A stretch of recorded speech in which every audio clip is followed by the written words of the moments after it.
Hello, this is Mr. Collier, and this is quiz of week 2 revision. We have two metal cubes with sides 4 centimeters are melted and cast into a spherical ball. Find the radius of the sphere. Okay, so what's going to happen here is the volume of the metal cubes has to be equal to the volume of the sphere form. So first we need to find the volume of the cubes. So if we have two metal cubes, let me try to draw a cube. Okay, so it's cube, all the faces, all the edges should be the same length. They should all be 4.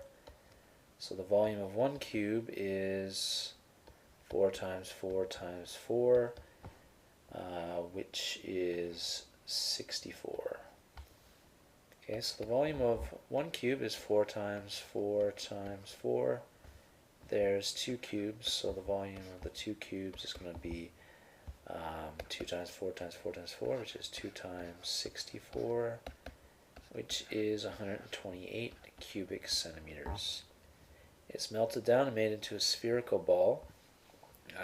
So we need to get the volume formula from our formula booklet. Is the volume of a sphere is 4/3 pi r cubed.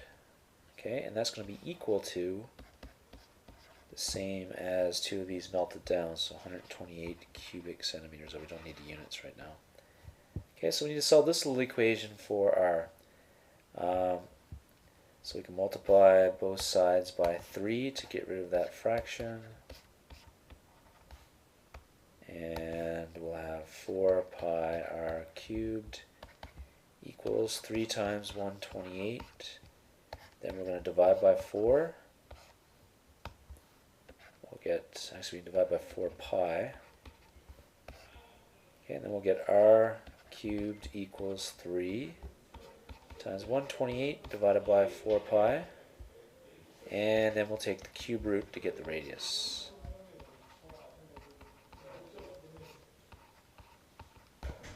Okay, so I'm going to do all that on my calculator right now. And we have, now cube root, we need to go to math and down to number 4 for cube root. And alpha y equals, and here we have 3 times 128 divided by 4 pi, and we'll get 3.13. We'll get approximately 3.13, and don't forget our units, centimeters. You lose points sometimes for not writing units, so please include your units. Okay, next looks like we have a trigonometry problem. A path goes around a forest so that it forms the sides of the triangles, and all the information is given in the diagram here. It's not a right triangle, so we can't use SOHCAHTOA or Pythagorean theorem. We're going to have to use sine rule or cosine rule to solve things in this question. Calculate length of the third side. So we call this third side x, I suppose. And we're going to find x using cosine rule in this case, because we have side, side, side, angle. 3 sides in an angle, we use cosine rule. First, let's check out our formula booklet. So we have 2 versions of cosine rule. This one is for finding missing side lengths, and this one here is for missing angles. We want the missing side lengths, so we're going to use this one right here. Okay. So I think I'll do it over here on the side. Alright, so in this case our side we're looking for is x, so we have x squared. The other 2 sides are the other 2 sides in the triangle, so 290 squared plus, actually there's not much room right here, let's do down here. X squared equals 290 squared plus 550 squared minus 2 times BC, so same 2 measurements, 290, 550, and cosine of the angle in between those two sides, B and C, which is 115. Okay, remember that only gives you x, so we're going to square root to get the value of that side length. So we're going to square root all that. 290 squared plus 550 squared minus 2 times 290 times 550 times cosine 115. Okay, so let's do that. So I'm going to get square root and 290 squared plus 550 squared. Alright, minus 290 times 550 cosine 115. Okay, I've got all that typed in correctly, and press enter, and we get the opposite side is 722 meters. Okay, that's three significant figures, but look very, very closely at the question. The question says, give your answer correct to the nearest 10 meters. So always watch out for special rounding instructions like that. You don't want to lose points because you didn't round it correctly. So this rounds to the nearest 10 meters. It's 720 meters. So that is actually your final answer. That's what you need to get a full 4 points. Okay, next calculate the area enclosed by the path. So for area, we need an angle, and we need two sides that are next to the angle like this. Alright, and we're going to use the area formula from the formula booklet. Okay. Alright.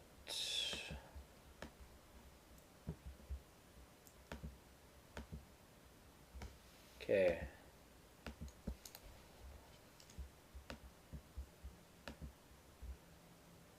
So we're going to use that area formula. We have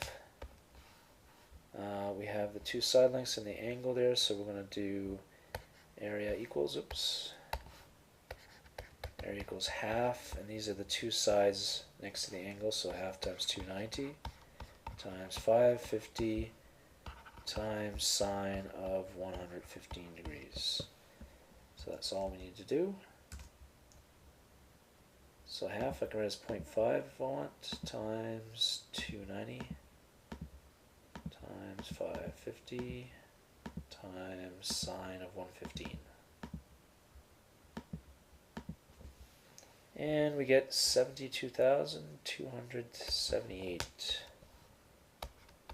72,278, is that what I said? Yep. And don't forget units, you don't want to lose points for that. This is square meters. And three significant figures, this is 72300. So this one, these are not significant. This is three significant figures here.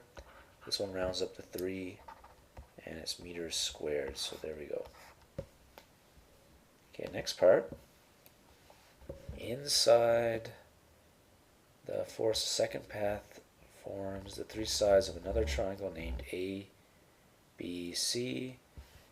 Angle BAC. Okay, they give you all the information here. Calculate the size of angle ACB. So that's this angle right here. You need to calculate the size of that angle. Okay, so in this case we have one missing angle, and we have an angle here. We have two angles. We have two sides. So when you use sine rule, here's the thing though.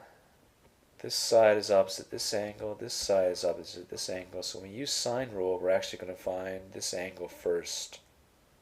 Then you have to find angle C by using the fact that the sum of the angles of a triangle is 180. Okay, so for sine rule, we can't get angle C here right away because we don't know the side opposite of angle C. So we'll have to find angle B and then find angle C. So we're going to find angle B here first, so we'll call it CBA, I guess.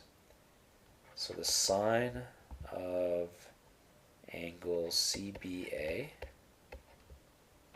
Okay, so this is sine rule. Sine CBA divided by, opposite that is 180. equals sine 53 degrees divided by 230. Alright, to solve here we can multiply by 180 and we'll get sine CBA equals sine 53 out of 230 times 180, and to get the actual angle we can do inverse sine, so we'll do inverse sine of sine 53 out of 230 times 180. Okay, so let's do that. So inverse sine, I can set up a fraction here. Sine 50, oops, sorry. Sine 53, close my bracket, drop down to the denominator, 230, and get out of there, times 180. Okay, so everything's typed in correctly, and we get about 38.7 degrees for that angle. And remember, our ultimate goal is to get ACB, right? So for ACB, angle ACB equals 180 minus 53 degrees minus 38.7 degrees, and we'll get that 1 to 3 significant figures. So 180 minus 53 minus, we can go to answer because we have that answer stored on our calculator. We get 88.3 degrees. Okay, next we have a rather complicated linear functions type question. Okay, so here we have equation of this line right here. Let's actually rewrite this in slope-intercept form. So this is y equals negative half x plus 4, right? Alright, it says write down the coordinates of point E. So E is a point on the x-axis, so we know the y-coordinate here is 0. So to find the x value, we just substitute in 0 for y and solve for x. Okay, so we can move this to this side. Half x equals 4. Multiply both sides by 2. We'll get x equals 8. Okay, so that's part A. X equals 8.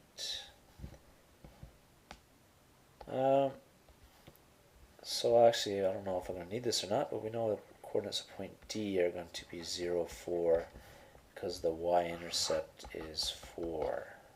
Maybe we'll use that a bit later. Alright, next, C is a point on the line DE. B is a point on the x-axis such that BC is parallel to the y-axis. The x-coordinate at C is T. Show that the y-coordinate is this. Okay, so to do that, we just take the x-coordinate and substitute into the equation. So we have y equals negative half. Instead of x, we're going to use the t value here, plus 4. And actually, we just switch that around to make it look like this, because we just write 4 minus half t, and then we're done here. Alright, so that's all we have to do there. Next, OBCD is a trapezium. The y-coordinate of the point D is 4. Actually, we already know the y-coordinate of the point D is 4. Show that the area of OBCD is given as such as this right here. Okay, so if you look in prior learning section of the formula booklet, we have the area of a trapezium is right here. Half A plus B times h, where A and B are the parallel sides, and h is the height. So we're going to use that formula to figure it out. So we'll have area equals half A plus B times the height, right? So let's just figure out what all those things are. So the parallel sides are here and here. Now we've already figured out the y-coordinate at point C. So this is the y-coordinate right here, 4 minus half t. And that's actually this distance right here, right? So that's 4 minus half t. So that's one of them. 4 minus half t. Okay, plus the other side length of our parallel side length of that trapezium is right here, which is 4. This length is 4. So let's go back and put in 4 there.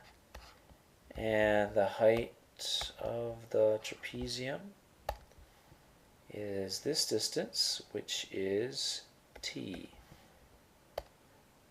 Okay, so we have the height there, which is t. And that's it. So we just simplify, and it should look like this. Well, if I do half, let's do half first. Half times all these three terms, I'll have half times 4 is 2. Yeah, okay, let's do that. Half times half t is a quarter t. Oops, didn't mean to do that. And half times 4 is 2. Multiply that by t. Actually, 2 plus 2 I can do right now, or I could have done that before. It's 4, so 4 minus half t times t.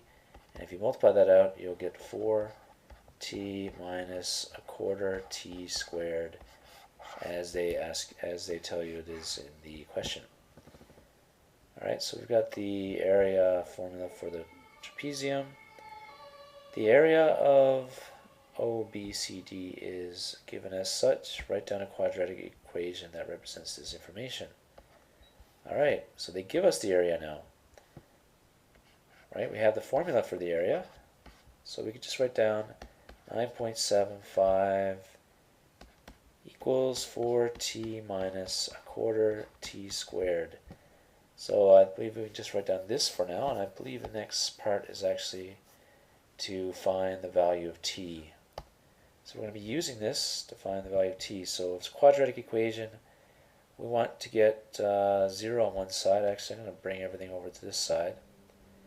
So this negative a quarter t squared is going to be a quarter t squared when I bring it over here, minus 4t plus 9.75 equals 0. So we'll get everything on one side, we'll get it equal to 0, then we'll be able to use polysmalt in a second. Alright, so next part is we're going to use our GDC, or otherwise to find two solutions to the quadratic found in part D. So we're going to solve for t now, and we're going to get two answers. So here's our equation. We can use polysmalt to find t. So let's go to polysmalt. Go to apps, polysmalt, poly root finder, and okay, so quarter I could write down 1 divided by 4. I could write 0.25. This is negative 4, and this one is 9.75. Okay, then solve, and I get 13 and 3. So t equals 13 and t equals 3, or t equals 3 as well as you can say. So t equals 13 or t equals 3. Hence find the correct value of t. Give a reason for your answer. Alright, so one of these is right and one of them is incorrect. So let's take a look at the diagram here. So t is right here, and notice that the y value at D is 4 and the y value at E is 0. So t has to be between 0 and 4. Alright? So since t has to be between 0 and 4, In this case, we reject t equals 13, and t must be 3. And that's even more than you probably need to get full points.